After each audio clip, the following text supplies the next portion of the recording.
ओडिशा और मध्य भारत के आदिवासी समुदायों के लिए माहुल महुआ सिर्फ एक पेड़ नहीं है, बल्कि ये उनका कल्प वृक्ष है। ओडिशा के जंगलों, लोक संस्कृति और मान्यताओं में माहुल फूल की कई अद्भुत कहानियां रची बसी हैं। 1. भगवान शिव और माहुल का जल। पौराणिक कथा। एक प्रसिद्ध स्थानीय लोक कथा के अनुसार एक बार भगवान शिव घने जंगल में एक माहुल के पेड़ के नीचे गहन ध्यान में बैठे थे।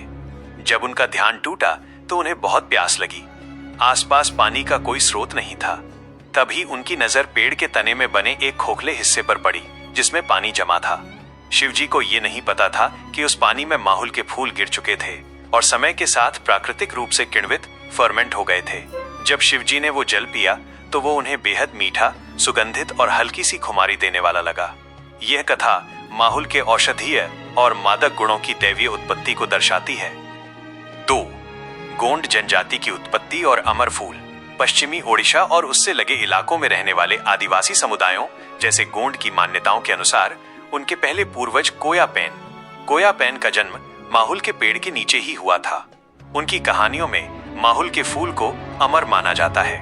कहा जाता है कि बाकी फूलों की तरह माहुल कभी पूरी तरह मरता नहीं है। पूरी तरह सूख जाने के महीनों बाद भी अगर आप इसे पानी में डाल दें तो ये वापस खिल उठता है और ताजा हो जाता है।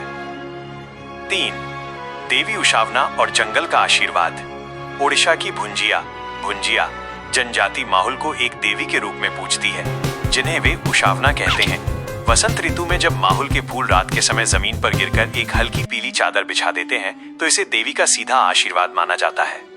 फसल के इस मौसम में फूल इकट्ठा करने से पहले वे देवी उशावना की विशेष पूजा करते हैं। माहुल केवल कहानियों में ही नहीं बल्कि ओडिशा की रसोई में भी शामिल है, जहां इससे माहुल सुआनली